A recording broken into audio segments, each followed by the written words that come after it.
This channel is part of the History Hit network.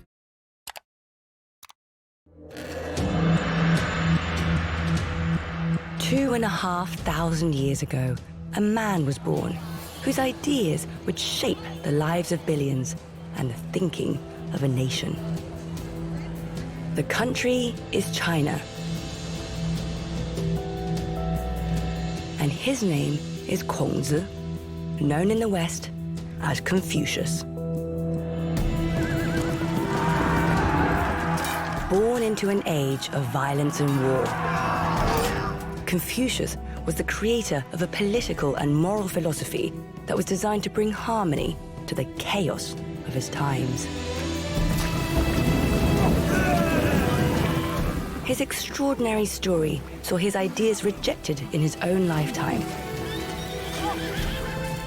but adopted by China's emperors after his death. They have survived China's rich and tumultuous history to influence countless lives, not just in Asia, but across the world.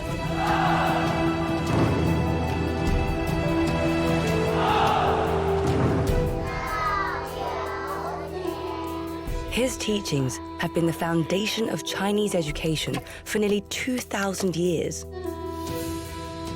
His ideas of meritocracy, obedience, and moral leadership have profoundly shaped China's political and economic landscape. And his belief in the power of ritual and etiquette to unite a nation still governs everything, from ceremonies of state to the most important unit of Chinese life, the family. To understand China, one must understand Confucius and his legacy.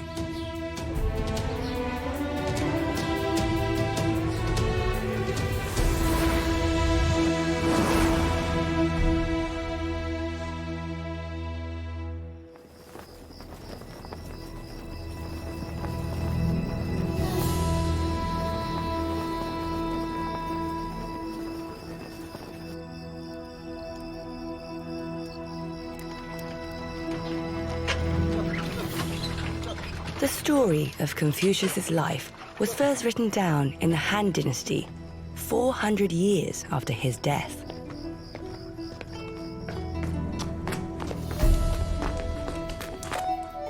After centuries of civil war, this was an era of peace and prosperity, of great innovation and scholarship, in which many of the customs and traditions that define China to this day were born. At the heart of court, the grand historian Sima Qian devoted his life to writing the first full history of China, the Shiji.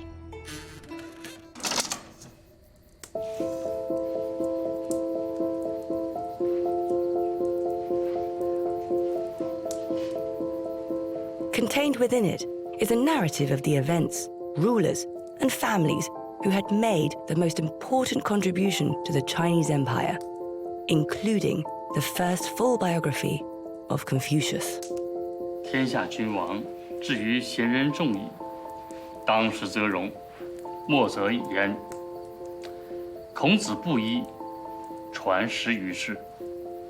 学者宗之。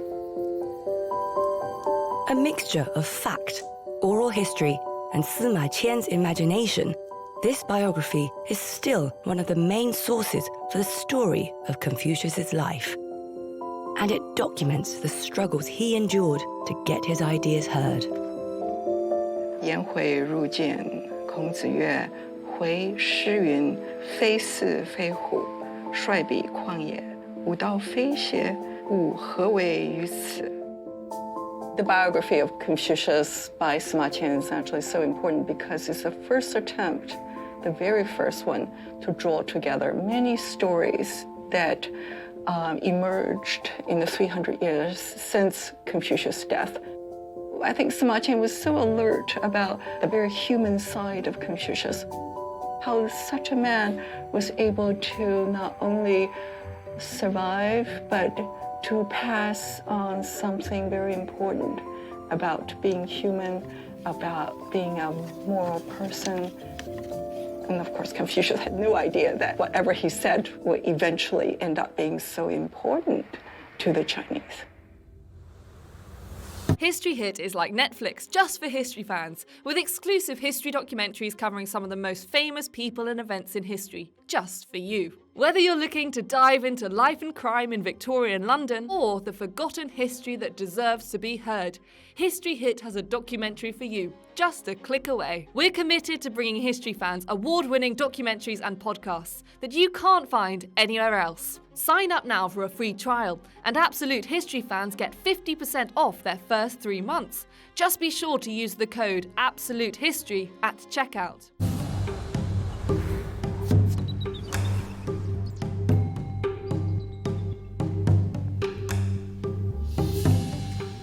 孔子生鲁，长平乡周邑。生而手上于鼎，故因名曰丘云。字仲尼，姓孔氏。 Confucius's father, a retired military officer, had already fathered 9 daughters with his first wife, and a club-footed son with his concubine. But desperate for a healthy male heir, he courts the 17-year-old daughter of a local family. 所以他的父亲大约是60多岁的时候，又向严家求婚。严家呢，就是他的父亲就跟他的3个女儿商量：你们虽然嫁给他，哪儿都不吭声啊，谁愿嫁给一个老头啊？但是小女儿说呢，父亲说谁嫁给他就谁嫁给他。 所以呢，他的这个第三个女儿呢，叫做严征在，就嫁给了孔子的父亲。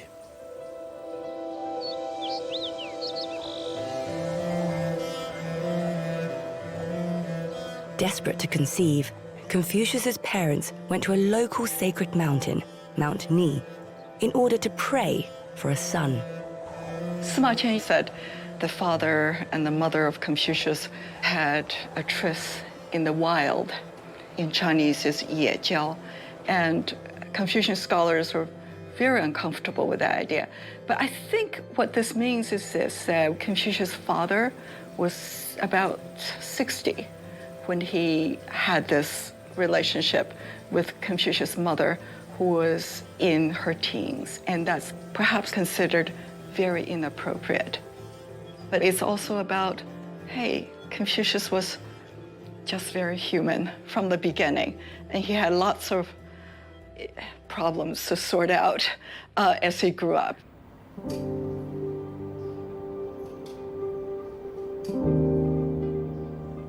Sima Qian's biography became the subject of one of China's oldest picture book stories, called The Traces of the Sage. One edition has been carefully preserved in the Confucius archives in his home state of Shandong. Dating from the 15th century, it also included many other legends that gathered around Confucius after his death. In particular, the most famous version of his birth story. 这非常生动啊，非常这个情景，你一看这个，你就自己就能进到这个情景当中去了，是吧？非常。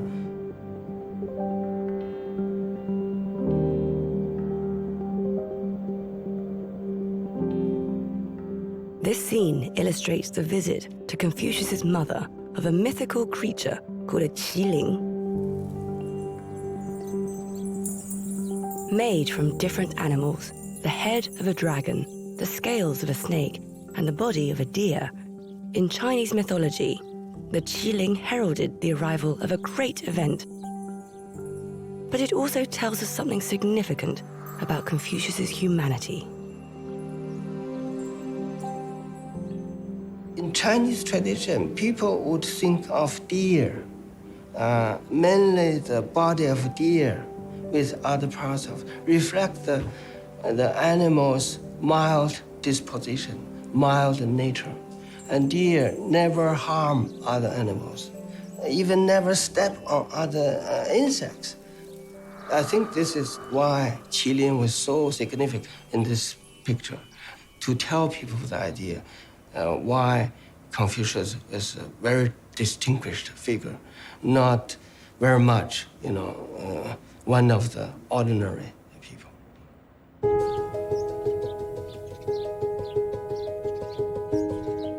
Brought up in severe poverty after his father dies when he is just 3, the Traces of the Sage then tells the story of Confucius's early life.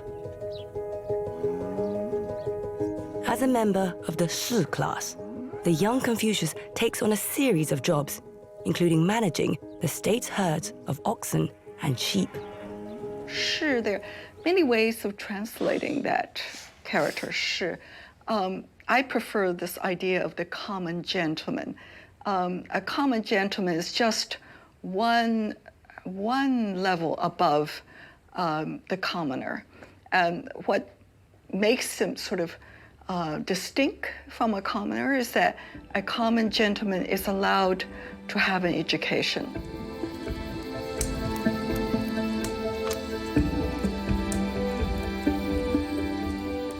As a result, Confucius decides to open a school from which his reputation as a philosopher would be born, and which eventually, we are told, attracts over 3,000 students. It's not schooling in our sense. It's not academic training. As with the early ancient Greek philosophers, it's schooling in a way of life by powerful people. So people with access to power, people with some leisure, people who wish to rule wisely and well. 古人喻明，明德于天下者，先治其国；欲治其国者，先齐其家；欲齐其家者，先修其身；欲修其身者，先正其心。 Over time, Confucius's teachings would form the basis of one of China's most sacred texts, the Analects. A collection of his most important thoughts and sayings, they have followed the development of Chinese civilization. Originally compiled by his disciples on fragile bamboo slips, the oldest fragments of the text have been discovered in tombs dating from 300 BC. And they reveal the circulation of different versions of the book in the centuries after his death.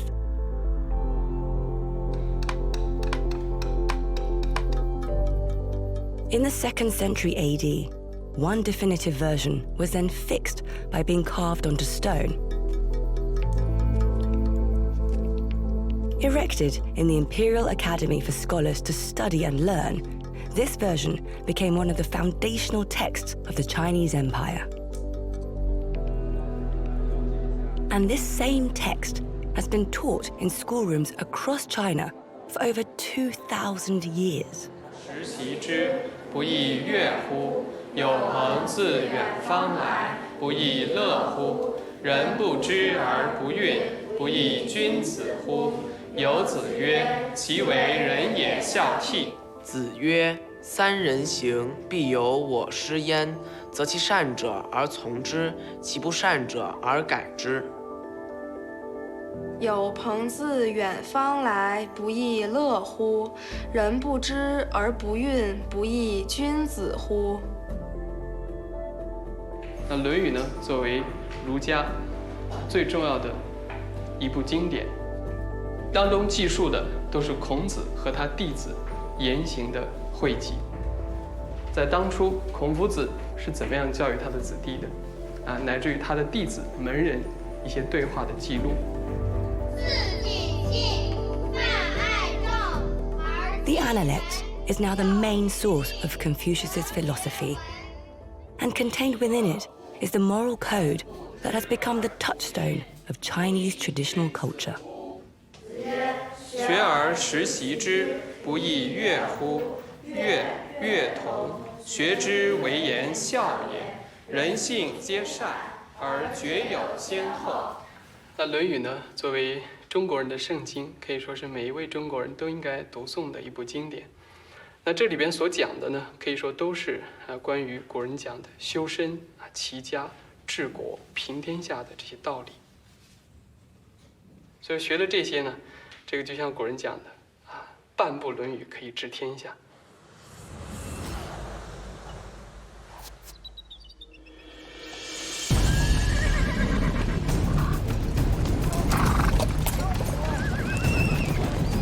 Born around 551 BC, Confucius lived in an age of political chaos and war.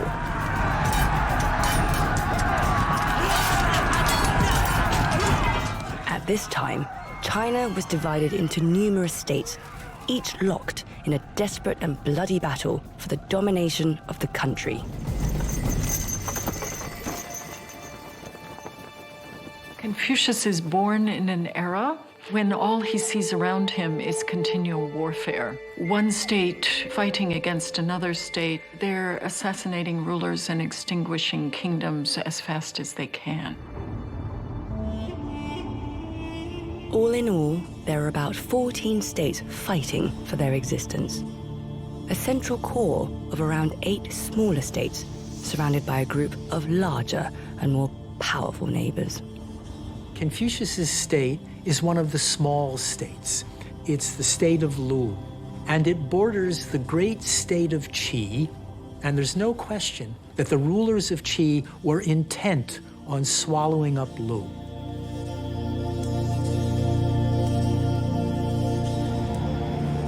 Desperate to find a solution to the violence of his age, Confucius looked back to the past. In particular, to the era of the early Zhou kings, who had ruled large parts of China 600 years before. Many people, including Confucius, looked back to the Zhou as a golden age, as a time when rulers governed their people with virtue and kindness and compassion.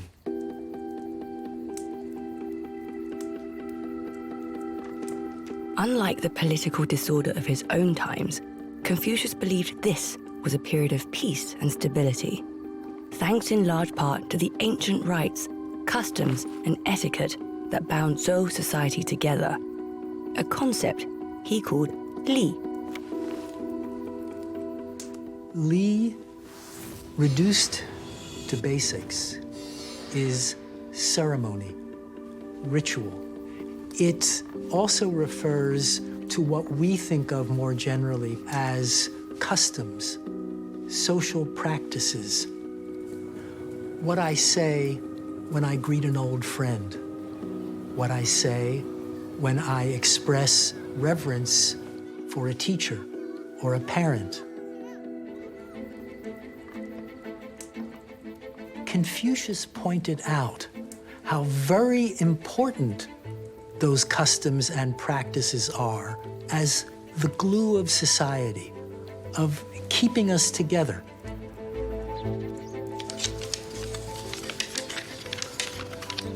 道之以政，齐之以刑，民免而无耻；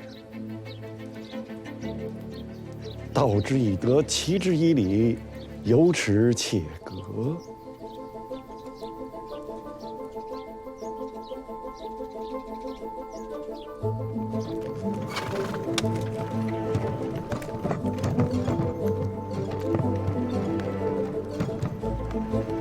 In order to learn about the ancient rites and customs firsthand, in 518 BC, when he was around 33, Confucius left the state of Lu.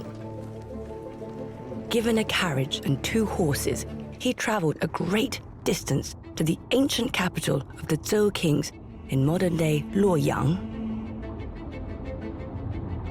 为什么要到洛阳去呢？因为洛阳是当时的周朝的首都，因为国家的礼仪的那些规定啊，还有那些文献啊，主要都在那儿保存着。孔子在洛阳的时候呢，他还非常有幸见到了老子，因为老子是当时候的州下史，就相当于现在的国家档案馆和国家图书馆的馆长。孔子呢，也就能够呢更好的、更熟悉了周代的这些 文献还有它的这个礼仪的规定。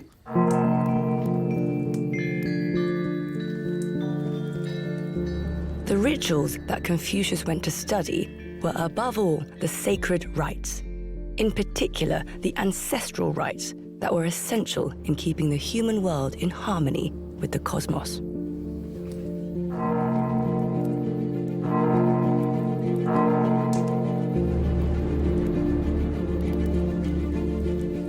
When we talk about many of the rites, what we're talking about is blood sacrifices, offerings of blood and wine, and offered to the ancestors and the gods in heaven. The ancestors live in heaven and become themselves gods in the afterlife. But one doesn't just set out meat and wine. In each case, when offering them, one has to bring to it a particular attitude of reverence. The reimagining of the ancestors, in a sense, brings them back to life with each and every offering. There's really a kind of religiosity in it. You're still grounded in the human world, but there's an elevation. One has to very clearly distinguish that kind of religious experience from, I would say, religious experience that involves a creator with a force that's outside of the human world.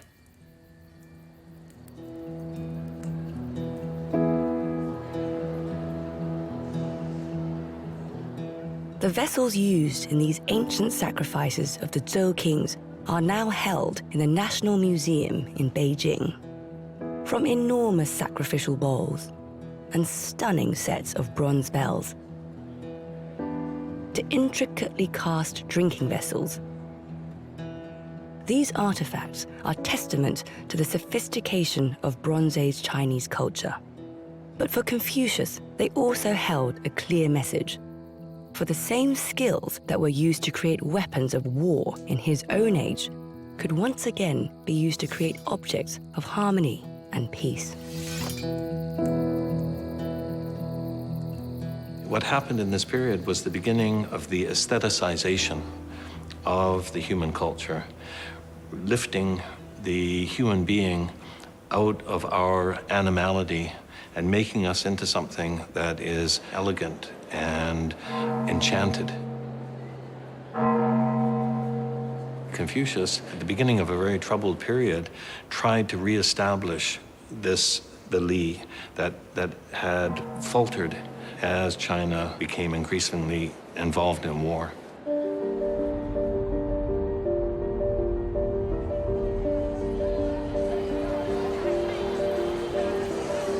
If the ancestral rites aimed for cosmic harmony, Confucius believed social harmony could be achieved by the reinforcement of the hundreds of smaller rituals that still govern Chinese life. From handshakes and greetings, to the relationship between young and old, teacher and student, or husband and wife. The aim of Li is to generate a sense of community and caring within the participants of that ritual. So you have rituals like group eating. You know, if you're sitting among the family, the elder person usually eats first. So when you have drinking rituals, including the family and the teacher, a student is supposed to drink like this without facing the teacher. They're hierarchical rituals. So again, the ultimate purpose is to develop a sense of caring among the participants that would not otherwise be the case. Confucius' genius lies in that realization that what he was doing was transmitting something that was already in everyday practice within the family, within the community. And so these rites, these ritual practices, which were not arbitrary, but have been tested through time by others.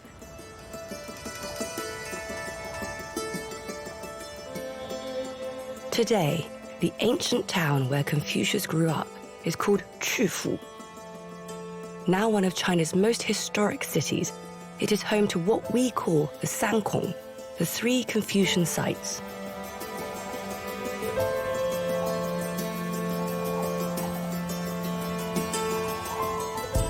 The first is the Kongmiao, the Temple of Confucius, which is the largest cultural complex in China after the Forbidden City in Beijing.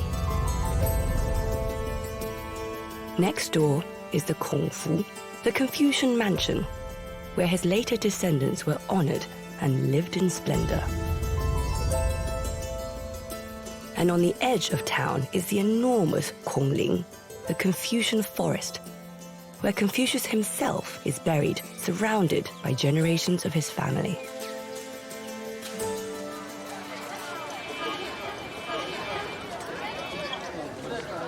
In Sima Qian's biography, Qufu was also the setting for Confucius's greatest political success. At the age of 50, Confucius had entered local government and had been promoted to the role of Sikao, the Minister of Crime, where implementing his ideas of Li, he transformed the fortunes of his state. 孔子做了这个行政长官以后呢，他就制定了一整套的礼仪规范。他就根据人的身体的强弱来分配工作，根据人的年龄大小来分配食物。而且在市场上呢，这个卖牛羊的他再也不敢一早把牛羊灌得饱饱的去卖，坑人了，因为要按重量称嘛，把早晨起来多喝点水就能多卖钱，他坑人。到了孔子以后呢，就没有这些了，所以鲁国呢治理得非常好。 I think Sima Qian really wanted to emphasize that Confucius did not educate by way of penal laws, but he preferred to educate by way of ritual practice. It's through ritual practice that people were able to have a sense of self-reform, that they realize their own wrongdoings and really want to correct these wrongdoings. Over the past few decades, Confucian concepts of Li in the Analects have seen a huge revival across China.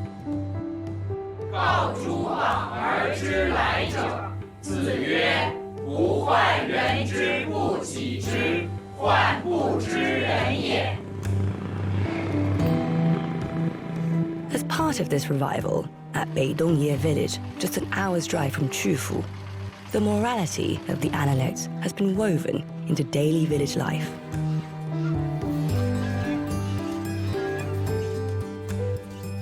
养不教，父母过。他的意思呢，就是这个你当父母的生养孩子，你不教育就是父母的过错。这个言必信，行必果，就说话呢要守信用，行动呢要有结果。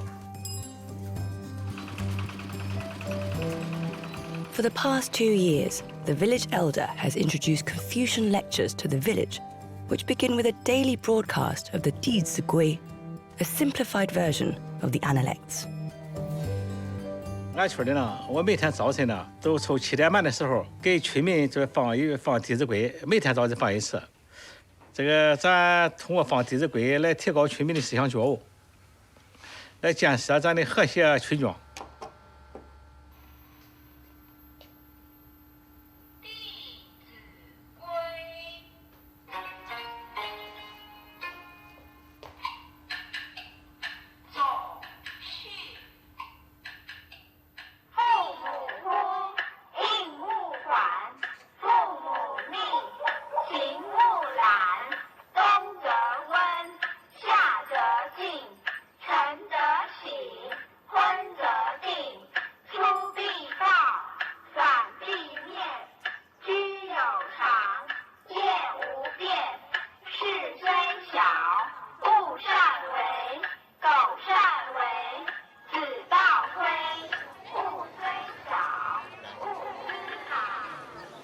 其他小朋友，下面我找几个小朋友来齐读《弟子规》。弟子规，弟子规，圣人训，首孝悌，次谨信，泛爱众。我们这年班的学习呢，咱村里确实发生了不少变化。那个原来不太孝顺老的变得孝顺了；这个族里之间不团结的，变得团结了；邻里之间也更加和谐了。这个俺村西头有一个媳妇比较恶，曾经打过她婆婆。这个学习《弟子规》，她到书院里参加学习了3次，她确确实实发生了不少变化。她也感觉到自己觉得不对了。为什么感觉不对？这当老师本身就是社会上是最不光彩的事了。这个通过学习，我发现像俺村这个例子还很多很多的。这是其中的一个。我这个村领导也好干了。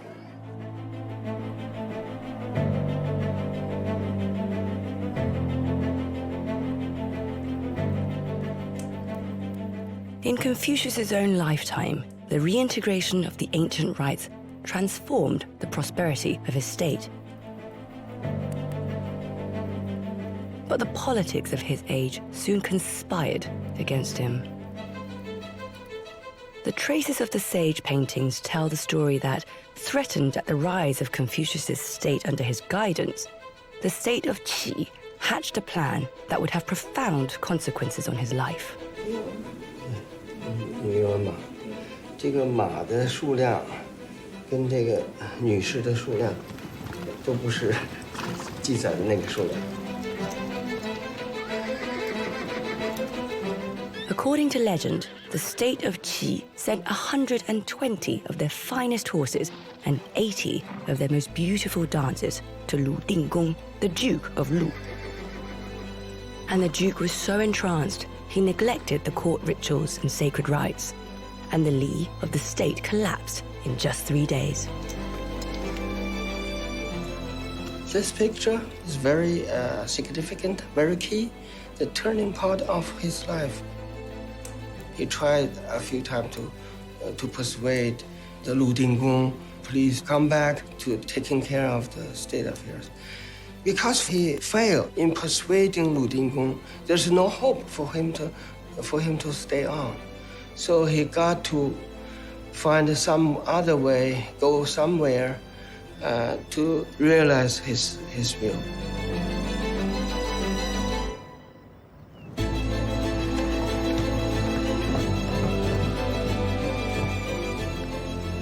Despondent, Confucius decided to leave, and joined by a group of his most loyal disciples, he traveled across China's war-torn states in an attempt to persuade other rulers to take on his ideas.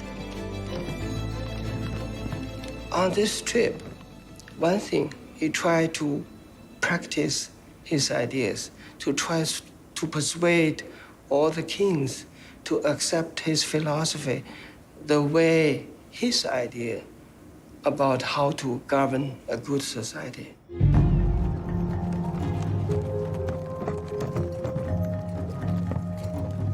They work together, they travel together, they help each other, they contribute their own ideas into a pool of rich philosophy. This is one of the most famous periods of Confucius's life. During the next 14 years, Confucius traveled back and forth between around 8 of the smaller states in China's central plains, spending years in some and just weeks in others. It was a long, arduous journey.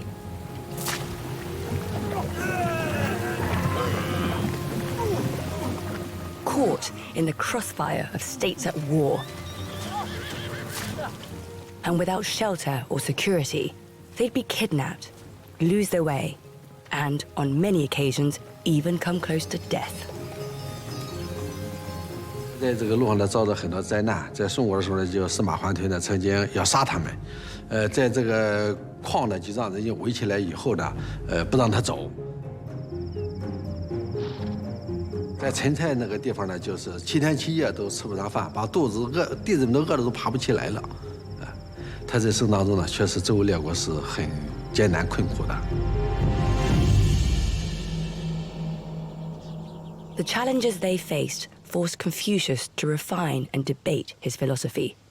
And it is during this time that he developed one of his most profound ideas, the concept of the Jingzi, the morally noble or superior man.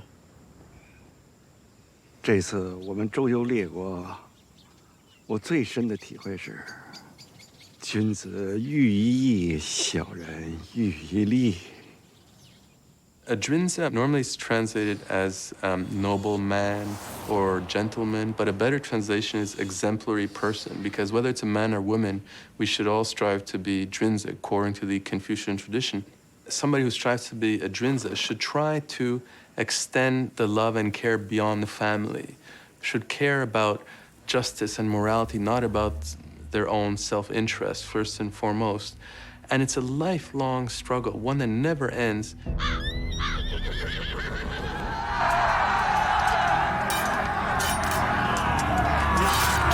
Unlike the rulers of his own age, who ruled by the sword, Confucius believed a true Jingzi ruled with virtue, putting his people's well-being alongside his own. 在政治学里，始终是一个最根本的问题，就是约束权力的问题。皇帝有权力，所以儒家设计了一整套东西来约束皇帝。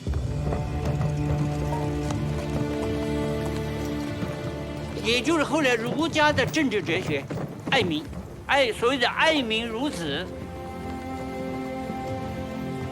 But Confucius also gave the word a radical new meaning. Before him, a Jingzi meant someone of noble blood. After, it meant someone not of noble blood, but of noble character. There's something quite revolutionary in this. He's inviting people to look beyond the trappings of power, to look beyond physical attractiveness to what we might say is an inner beauty, virtue, ethics, and the like. And so this is one of the things I think that he realized during this period of exile. The best examples of Confucius's reinterpretation of the word Jingzi are his disciples themselves. Drawn from every section of society, none were of noble birth, yet all had the innate potential to be noble of character. Amongst his disciples, there were all types. His disciple Zigong was a merchant. Zilu was a warrior type. And two of his favorite disciples, Yan Hui was from a commoner's background, from a very, very poor family. And Zhonggong was someone whose provenance was very questionable. I love Confucius' description of Zhonggong.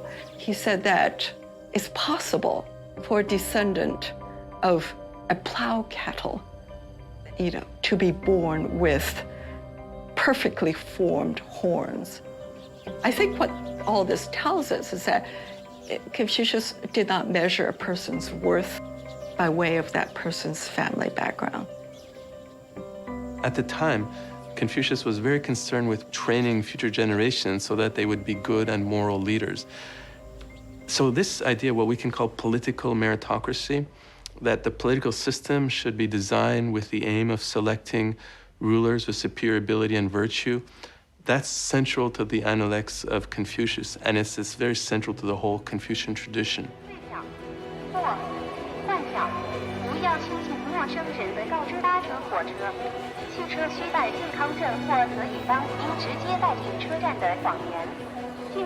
These ideals didn't just apply to potential rulers. The ideas of Li and Jingzi found their origin in the most important unit in Chinese life, the family.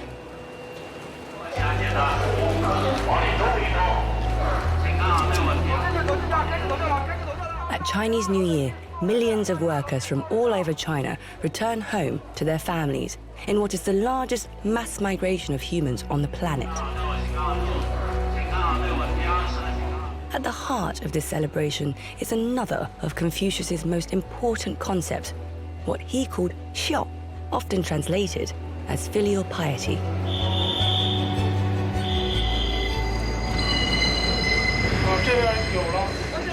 Made from the Chinese character for old above the character for young, xiao illustrates the respect the young must pay to their elders and ancestors.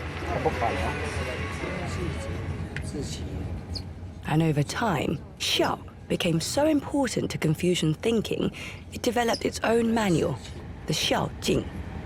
孙体法夫，受之父母，不敢毁伤，孝之始也。子曰：“孝子之事亲也，居者知其乐，养者知其乐，病节知其忧，善解知其哀，季节知其言，无解备也，人后能事亲。 The reality of China's economic boom means that many families now live thousands of miles apart. And for many migrant workers, this is the only time in the year they can return home to see their parents. 我现在回湖南衡阳老家，很久，我也好几年没回家了，都在外面，所以我老妈身体不好，我小孩一直都在这身边。20多岁的人的思想全面，他就这个思想好像有点，像小孩子那一种怕孤单，所以给点时间陪他。 你比我幸运，我13年没在家过生日了。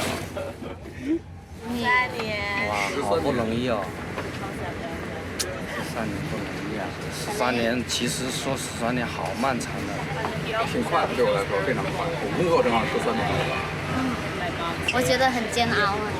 我就算1年不回家看一次我老爸，我都觉得很煎熬，因为我太想他，因为他也是最想我。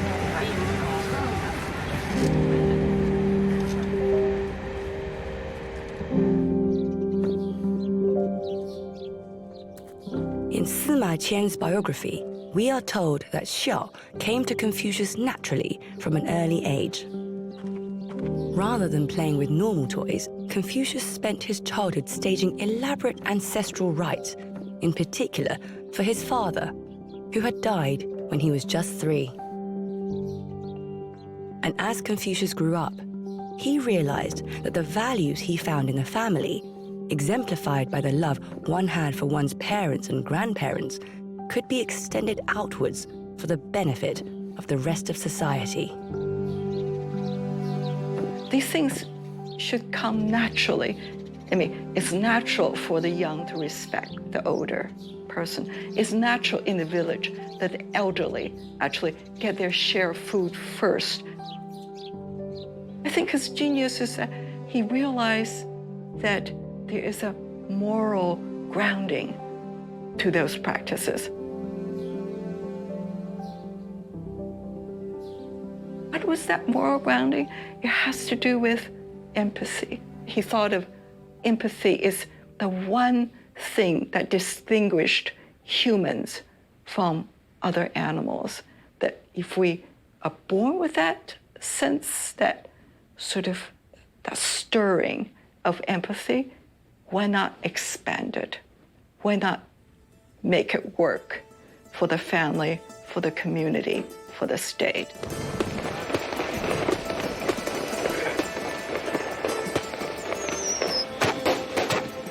For all Chinese, the heart of the New Year celebrations is the gathering of the family together in the family home.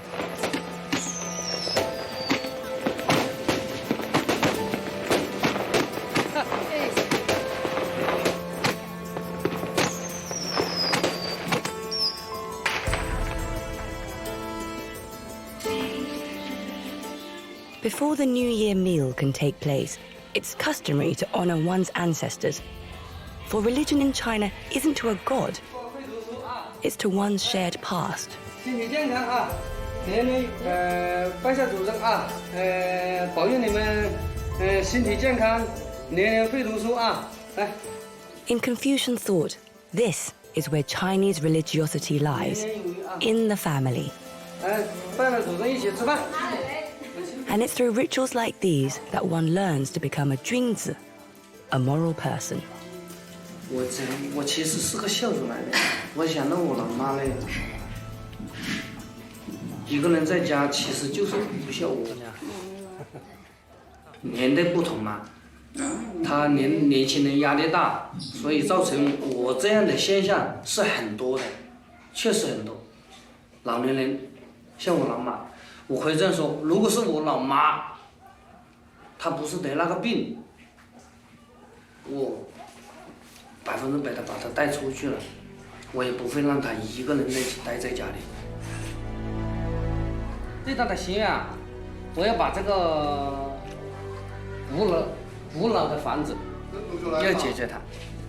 让我老妈呢住上洋房了，现在式的洋房，让她想一想现在式的轻浮啊。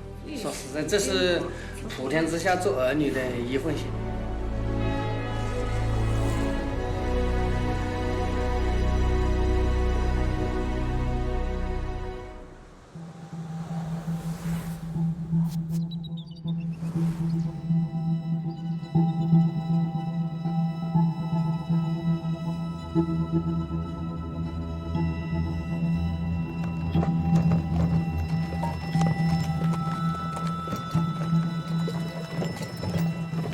In 484 BC, after 14 long years on the road, Confucius abandoned politics and finally returned home.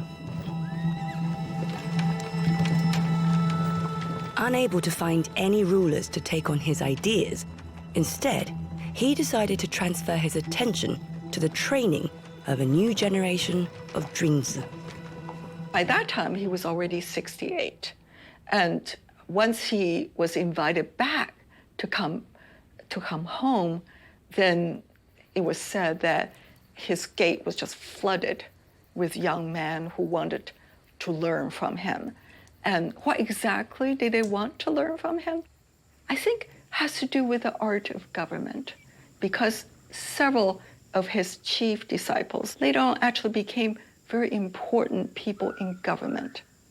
Zigong, for instance, served as a counselor, and Zilu had a high political position, and there was Zhonggong was an administrator.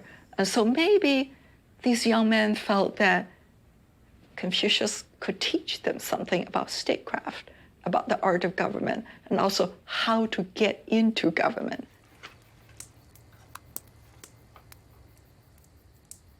博之以学，约之以礼，亦可以服判矣夫。 To train this new generation, Confucius developed a curriculum based on the ancient teachings of the past. At its heart were the 6 arts, the 6 skills a Zhuangzi had to master in order to cultivate his character. They included Li, the rites, and Yue, music, both of which brought harmony to society. And Confucius placed these alongside the essential skills of Su, calligraphy, Su, mathematics, Yu, charioteering, and Se, archery.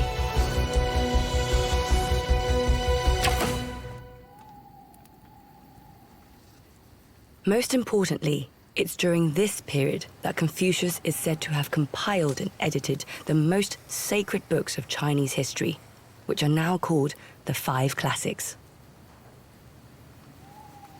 所以他呢就想呢，把他的思想呢要传流下去，怎么办呢？就是整理古代的文献，把自己的思想呢都注入到这个古代的文献当中去。所以孔子到了他的晚年这几年呢，他主要就是整理古代的文献。 这个呢，就是教育他的弟子，当然也希望他的弟子能够把他的思想呢传承，还有呢宣传出去。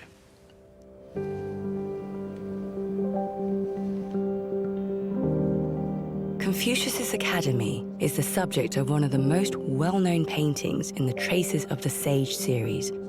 It vividly shows the master and his disciples annotating and discussing the ancient literature.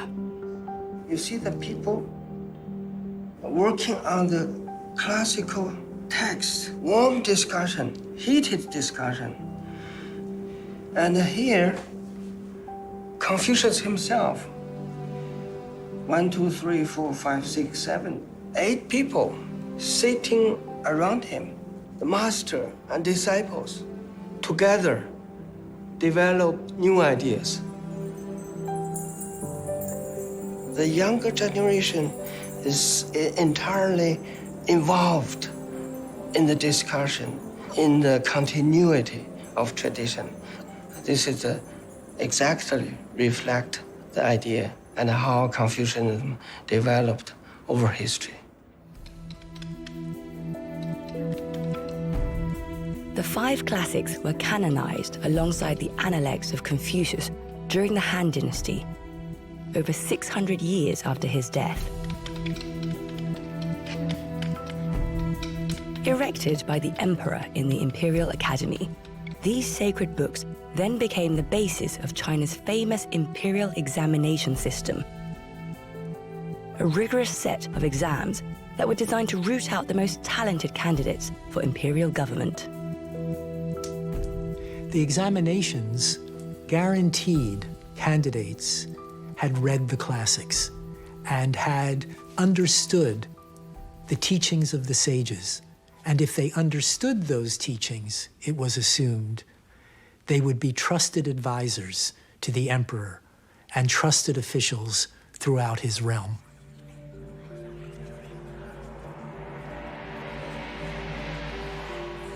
Added to over the following centuries with books and commentaries by later disciples. At the Imperial Academy in Beijing, this vast stone library covers 189 stone steles, with their 630,000 characters, taking over 4 years to carve. 5年春，王正月，辛亥朔日，有食之，夏归宿于菜。苦其心志，劳其筋骨，饿其体肤，空乏其身。 I think in all early civilizations, learning about one's many pasts, not a single past, is very important because past history provides precedents about what does work, how you motivate people, what you do in crises, how you resolve dilemmas. All of this is contained within the 5 classics and the various commentarial traditions.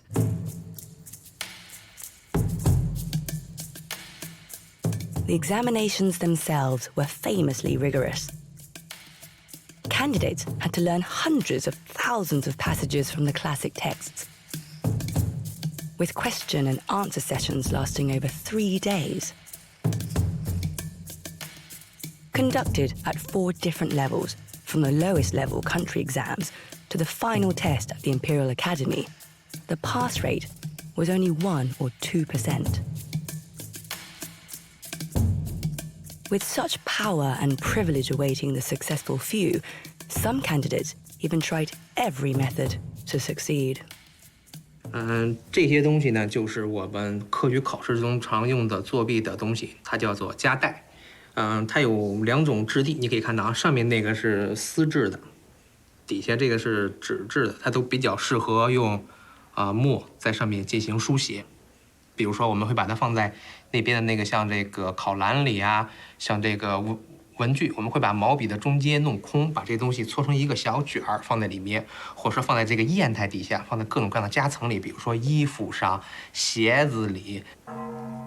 有时候呢，我们会甚至要求你脱掉衣服，赤身裸体，因为有些考生他们有时候会把这些文字呢写在他们的肌肤上，因为一旦他们通过了这个考试，他们就会成为官员，他们就会获得相应的财富，获得相应的权利，这使得他们凌驾于普通人之上，所以这就相当于一道分水岭，在这边就是地狱，在那边就是天堂。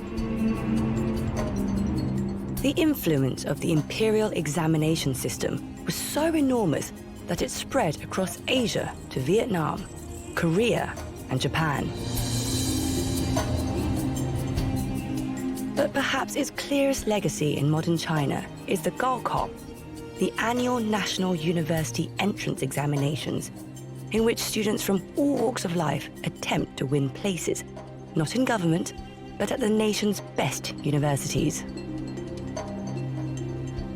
As a mark of their debt to Confucius, one rite of passage for many students is a trip to the Imperial Academy in Beijing, where they ask for the blessing of China's first and greatest sage.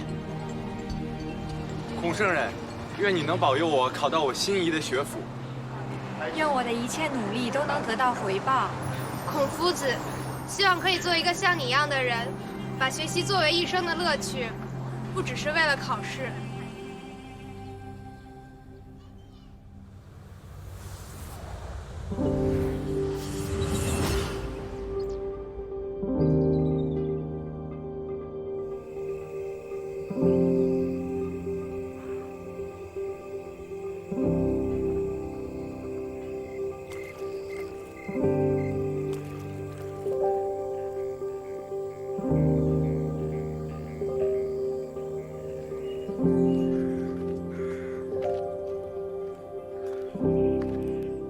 Over the past few decades, hundreds of Han Dynasty tombs have been discovered across China,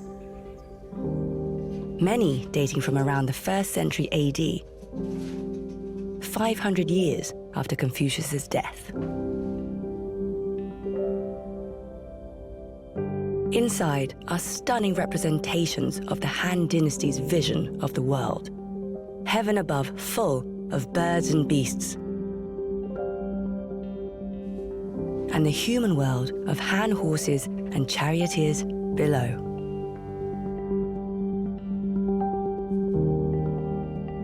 If the first Emperor's Qin dynasty united the country geographically in 221 BC, then it was the following Han dynasty who united it culturally over the next 400 years of their rule.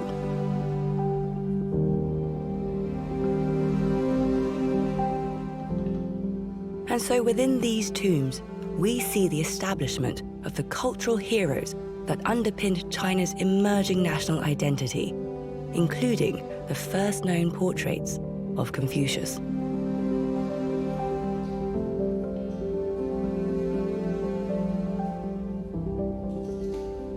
但是他的形象一般看是什么呢？他就是戴着像一般官吏的形象，戴着前高后立的帽子，叫进贤官。有时候手里指一个雉，就是知鸟那个雉，手指礼，这是一种古代的礼节。 The figures on Han Dynasty tombstones were often carved in different tiers, with court officials at the bottom and the gods at the top, with each figure's placement relative to the esteem in which they were held. 孔子的画像的形象一般在这个建筑物和尤其在祠堂面都画在这个屋子的上部、墙壁的上部。这个为什么画上部？一个就是对孔子的尊崇、敬仰。 敬仰嘛，仰就是一回上看嘛，对吧？敬仰，另外也是对儒家思想的一种敬仰和崇拜。这是他对孔子的，也是一种生前的尊重，死后也要尊敬这样的人物。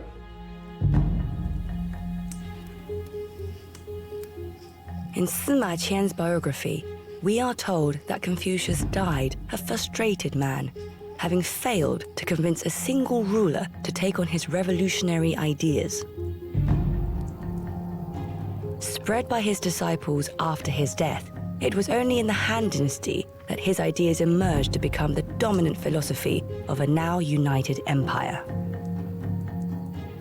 孔子他那个思想呢，不是适用于那个时代的，所以他这个思想呢是适合于什么呢？是国家 统一以后，它能够使国家的安定下来，使社会、使人民呢都能够呢和谐相处的这么一个他的一个思想。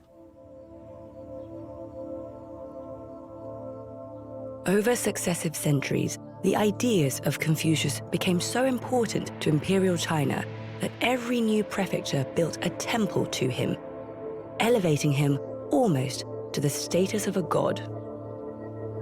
The word shen, which we translate as God or spirit in Chinese, simply means an unseen influence that has an enormous impact. So you can have gods that represent mountains or rain clouds or beings that are actually living or dead that exert an enormous impact on their surroundings. And I think that's the sense in which Confucius is a god.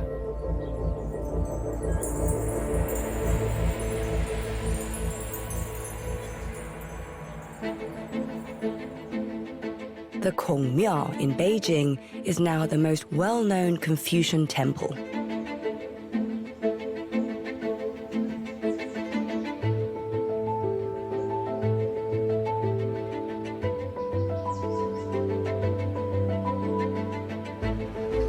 Located next door to the Imperial Academy, for the past 10 years, it has been under the care of Kongzi, a 76th generation descendant of Confucius himself.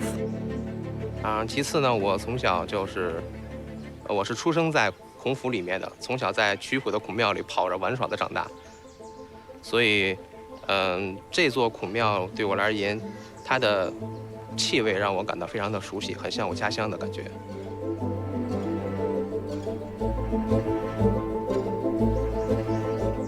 It was here where the emperor himself came to conduct sacrifices to Confucius twice a year. This tradition lasted until the fall of the last emperor in 1911. 当他亲自来的时候呢，他就要在紫禁城里起得非常早，半夜就要起来，然后沐浴更衣，做好一切的准备，然后由他的车驾带领着来到这个地方来祭祀。祭品的准备呢，首先我们要提到的是这个中国最传统的祭祀的这个几样祭品是牛、猪、羊，我们叫三牲。在这个地方呢，他要向孔子的神位上香，要把这个酒斟到这个爵里，就是古代的酒杯。同时呢，还要读一些注，这个注呢就是祭文，上面就写了我们是如何敬仰孔子，就是大概就是这个意思。 These rituals reveal how China's emperors had restored the ancient rights of the Zhou kings to the very heart of state life. But they also highlight the importance of xiao to imperial China. The idea of xiao, filial piety, was important in imperial times because as Confucian ideology developed, the state was seen as the family writ large. And just as xiao could bind together a family, so could it bind together an empire and ensure that the subjects of that empire would revere the ruler, and that ruler, in reply to such reverence, would embrace and care for all of his subjects.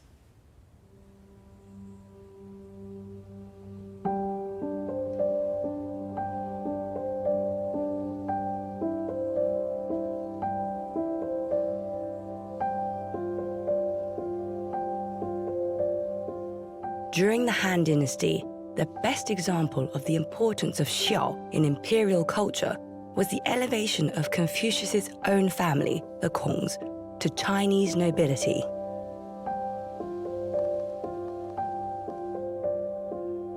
"500 years after his death, Confucius's family tree was painstakingly retraced, and he was appointed first ancestor to a long line of Kong family members, with the principal male line eventually inheriting the title the Duke of Kong." 因为中国的传统呢是有恩就要报的，按照中国的传统的话呢，这个孔子对后人有恩德，后就要报答孔子，就要什么呢？给孔子的后代以优待。所以从公元元年那一年呢，孔子的后代呢就被封作了一个侯爵，是保成侯。到了唐代的时候，晋升了一个公爵。这个公爵一直延续什么时候呢？一直延续到1935年。到1935年的时候，共和制度了，就不能保留公爵了，就改为了奉祀官。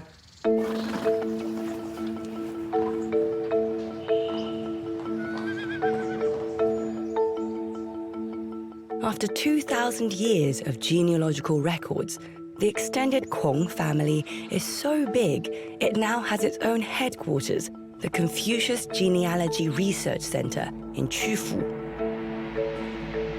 And it's here where all the Kong family records are kept safely and securely by a 77th generation descendant of Confucius, Kong Deming.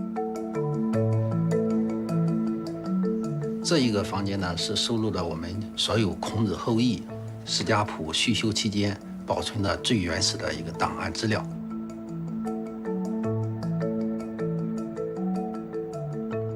这个孔氏家族管理这一块儿，包括就是说从政府这个行列也管理很严格。应该说是孔家人来说也享受一定的这个等于现在税收啊，或者是免一些这个兵役啊。另外就是说我们虚修家谱也对我们这个孔子后裔辨别孔子后裔真伪。In 2009, Kong Deming unveiled a new edition of the complete family tree, which hadn't been updated for over half a century. Numbering 80 volumes, it took 12 years to complete, and it now contains over 2 million family members' names, including women, for the first time. 一开始吧，是作为孔子后裔，感觉做这个事情呢，也是应该的。但是呢，随着这个家谱续修，我们工作逐步的深入，我也是感觉到这个使命感和光荣感、自豪感也是越来越强。我感觉这个应该说是我这一生当中的一个最大的一个收获。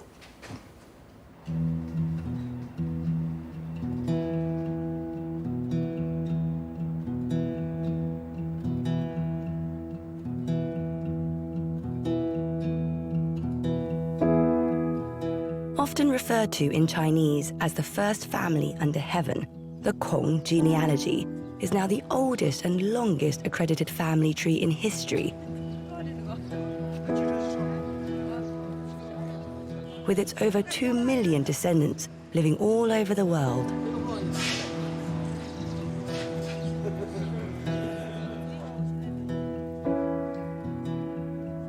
因为呢，从孔子文化来讲，我们姓孔的对孔子文化有很深的情怀，所以我们姓孔的后代感到自豪和有无比的信心和力量。 5, Starbucks employees caught on camera going ballistic on a customer, and it was all over a cookie, a rat, caught on camera, immediately went viral. My name is Kaidi Tong. I'm a 77th generation descendant of Confucius. And my name, Kaidi, in fact, is derived from the Confucian Analects. My grandfather named me. He picked my name. And actually what it means is having princely qualities, the qualities of a prince. Hello, everyone. Thank you for having me here today to speak to you. My name is James Kong, or in Chinese, Kong Chui Shu. Well, I am the 79th generation descendant of Confucius, and my grandfather is the head of the family in mainland China and the most direct line in mainland China. 4, 3, 2. Music lovers everywhere are mourning the loss. Being a Kong also brings its own pressures, for in return for the prestige of their family name, every member is expected to uphold the values of Confucian morality wherever they live. When I was growing up, my mother pounded into our head. That's you are a member of a Confucius family, you're a descendant of Confucius, so don't misbehave. When you go to school, you have to be better, you have to be stronger, you have to be smarter, and you have to remember that the honor of your family, the Confucian family, and the entire Chinese people rest on your little tiny shoulders. I was 5 years old at the time. As a 79th generation descendant of Confucius, I have an extra level of responsibility in the way I behave and the example that I give to other people. So every day I work towards this good behavior in myself and hope it inspires other people to do the same.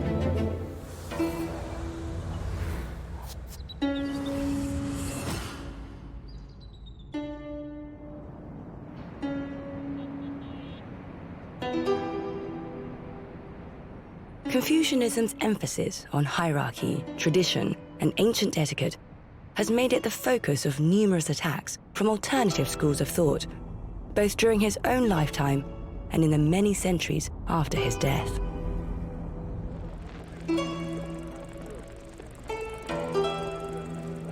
In the 20th century, imperial traditions were often blamed for China's poverty and lack of development. Given that Confucianism was the mainstream tradition, it became a principal target. And by the late 1960s, Confucius was included in what was called the Four Olds: old culture, old ideology, old customs, and old habits. 让胡先生造反了，他是把孔府大名的门匾，拆下来以后，他们在造反派让群众宣传，在库门口。 At the height of this period, because of Confucius's deep association with China's feudal imperial past, his legacy was dismantled. And nowhere more so than in his hometown of Qufu, where the Sankong, the 3 Confucian sites, had to be put under state protection. 因为我们是国家工作人员，因为那个时候这个国务院说是有立这个石碑，保护文物石碑，这是国家重点文物保护单位，就在孔府门口。 我们就把这个像上楼施工这种有国家的一级文物，我们就把它都埋到地底下了，就把这个衣物和字画都藏到天花板上边。因为这文物是不可再生的，是国家的这个宝贝当时就像周总理说那样，就是说你把它破坏了以后，你就不知道这是历史上的东西。 所以，因为我是接受这样的思想，所以呢，我就这个那个时候，所以就没参加造反派。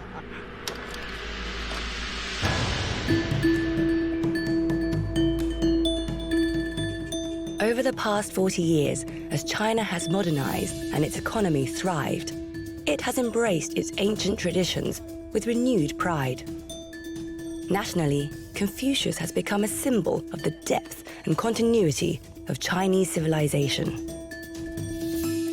In the media, his teachings are being brought up to date for millions on national television. 那究竟什么是仁爱呢？说起来简单，学生问什么是仁，老师只回答2个字：爱人。And in schools across the land, Confucianism is back at the heart of state curriculum. 那随着这个中国经济的腾飞，我们又开始寻找我们的精神家园的时候，孔子又开始站起来，要在精神上站起来。那所以说，那一定要把孔子再请出来，甚至要活在我们的心中。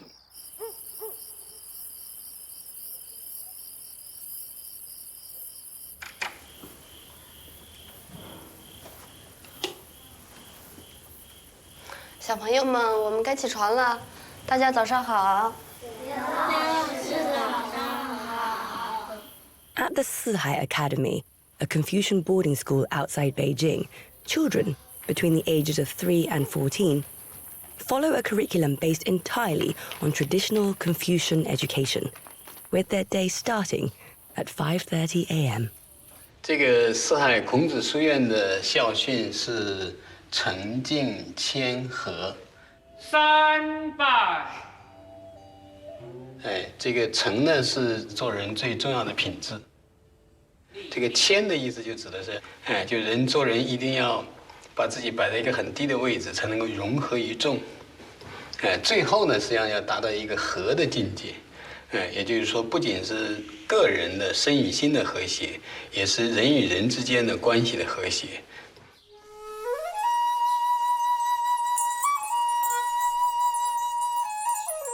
At Sihai, children are schooled not just in the modern curriculum, but also in the Confucian 6 arts.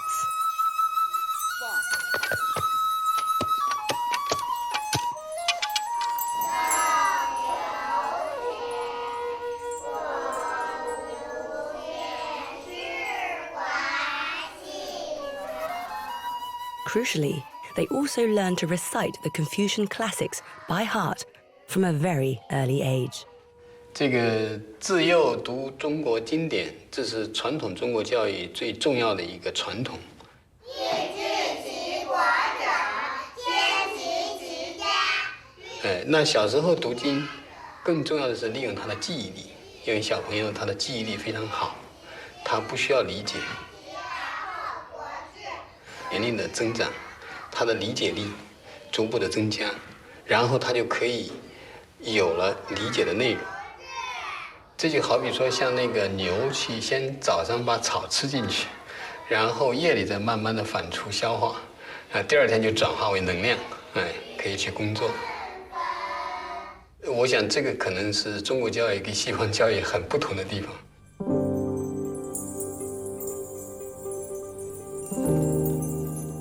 At the core of this revival in Confucian education is a focus on what many feel is the most important Confucian virtue, what he called 仁, often translated as benevolence or humanity. 好，那下面呢，我们来讲一讲这个字。这个字念什么？仁。我们知道，儒家的教育它是以仁爱为核心的，但是这个仁是什么意思呢？想到自己就要想到别人，想到别人一定想到自己。The word ren actually means person, but the character that he uses is the character for person and the number 2. And so what he is saying is that the way in which we become consummate as human beings lies in the roles and relationships that locate us within family and community. It should be translated as the very best conduct that one can express, becoming the very best father, becoming the very best grandmother, becoming the very best teacher.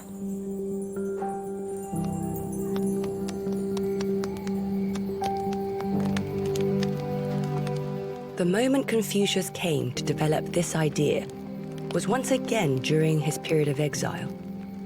Adrift in the warring states with no ruler accepting his ideas, it was in conversations with his disciples that he elaborated the concept of 仁, giving it its secondary impulse, the idea of empathy, what he called 恕.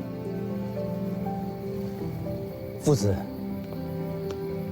有一言而可以终身行之者乎？其孰乎？己所不欲，勿施于人。 Well, one of the problems in Western studies is arguably excessive individualism and what is the authentic self? I look deep in my heart, and once I find the answer there, then I could find a meaning to life. But Confucius says you don't just look deep in your heart. You have to look at the relations with other people, see what are the quality of those relations. If they're hierarchical, that's not such a big deal. What matters is that those relations are characterized by compassion and care.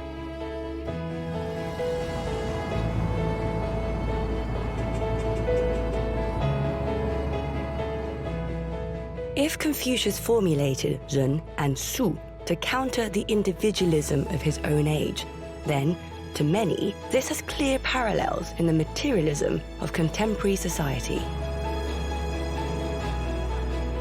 To this effect, many Chinese companies have now started to integrate Confucian ideas into the modern workplace. One of China's largest petroleum refining factories, Jinbo Petrochemicals in Confucius's home state of Shandong, has made the concepts of 仁 and 孝 an essential part of their management structure. These values, they believe, not only improve the morality of every worker, but also make their business more competitive. 对员工的父母，那么发放敬老金啊，同时要发放孝工资啊，那么最后换来的是员工的努力，是付出。 又为公司创造了更多的财富，那么就是这样，往复式循环的上升，是让企业更好，我们的员工更幸福。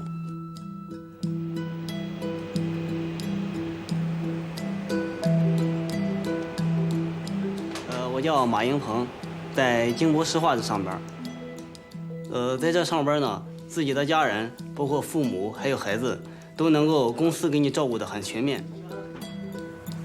关于孔子，以前了解的比较少，只是从书本上看到的一些东西。尤其是进大门，我们的孔子万人的雕像特别的醒目。从来到以后，对孔子的文化了解的比较多一些了。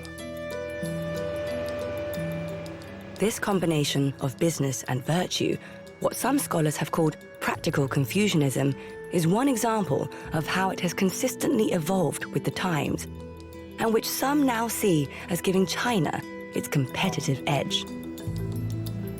The values of Confucianism can be seen as something that give China an advantage in its dealings with other countries, in its economic development. Confucianism emphasizes cooperation, collaboration, education, discipline, study. All of those things are important for success in the modern world. It's a remarkable story. Rejected in his own lifetime, Confucius's teachings have come to define the deepest and most human aspects of Chinese life. From the chaos of his own times, through China's imperial age, to 21st century China's newfound status as an economic superpower, they have not only persisted, but have found new meaning in every generation. Why? Because at their heart lies a shared set of beliefs and rituals that have lasted the test of time, and which find their ultimate meaning in the most important unit of Chinese life, the family. 中国这个制度是20世纪以来，建立了很多的，做了很多尝试。最后，中国人他的内心还是以家庭，因为家庭才是他的一种价值观，他的人生的着落点，他在家庭里生活，他人生才有意义。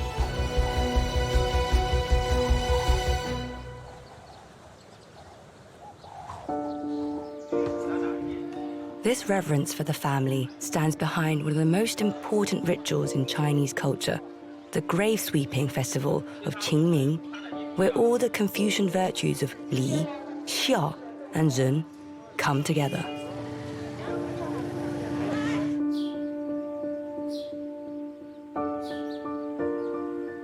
清明，因为清明不在咱农历的3月，或者就在2月。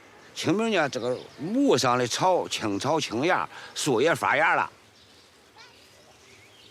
At Qingming, young and old visit the graves of their parents and ancestors, which, for Confucius's descendants in Chufu, means a trip to the Confucian forest, where their family members are buried. 像我们这一片，已经埋了30多口人了，都长眠在这里了。现在我是第72代，哎，这个男的，他偷盗，再就是地痞流氓，他学习不能入祖坟；女的不孝敬公婆的，娼就是你反正懂什么娼对吧？卖娼。 嫖娼卖淫就这个意思，他不能入祖坟，这是空间的规矩，这是。有这么大一片家族墓，可能若干年以后，我也许会躺在这里，跟我的那些祖父，然后太爷爷、爷爷，然后一起长眠于此。起来磕个头。仗着我的酒外，那老爷爷不喝酒，把炒饭好的，哎。 At Qingming, the Chinese give offerings and kowtow to their ancestors as a way of repaying them, and as a way of renewing their ties with those who brought them into the world. 来，空姐，咱弟兄俩先磕个头吧，给咱爷啊！来吧，咱磕个头，来，10个头啊！哎呦，我可是跪不下了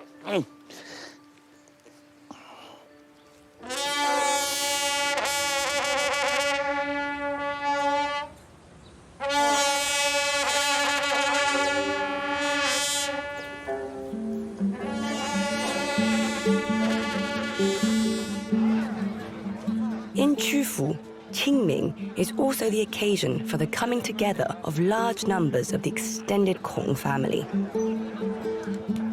This year, on the 2566th anniversary of his birth.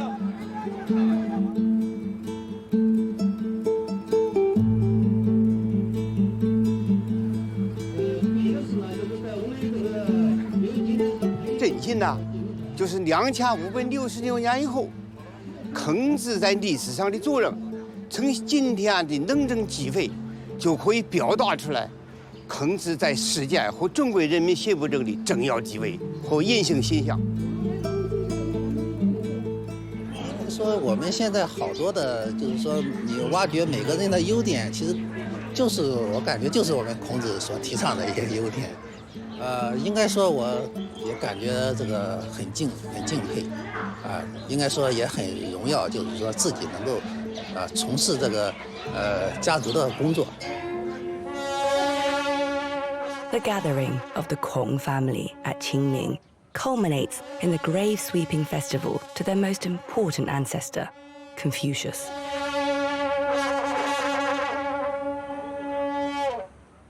Conducted in the same spot for over 2,000 years, this has become a ritual of national importance. Given the contribution Confucius has made, not just to the Chinese, but to so many across the world.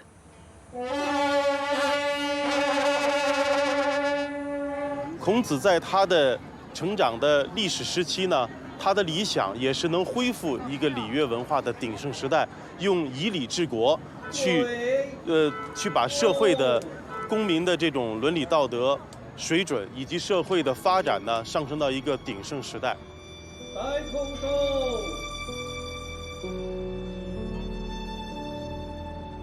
三空手。那么，作为孔子的后人，我们应该担负起一个这样传承式责任、发扬式使命的这样的一负责任。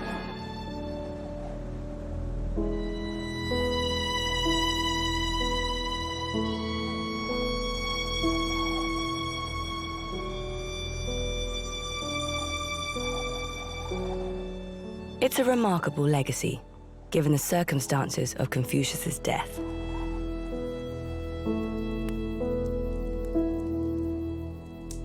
In the final chapters of the biography, Sima Qian writes that, aged 72, Confucius, despondent over his failure to have changed the world, witnessed the revisit of the Qilin, a portent of his own death. 仲尼视之，曰：“临也。”取之，曰：“何不出图？若不出书，无以矣夫。” Where once the Qilin had gloriously heralded his birth, this time it was to herald his end. A few days later, visited by his faithful disciple Zigong, he uttered his last words, a quotation from the Confucian classic, the Book of Songs. 泰山坏乎？梁柱摧乎？哲人谓乎？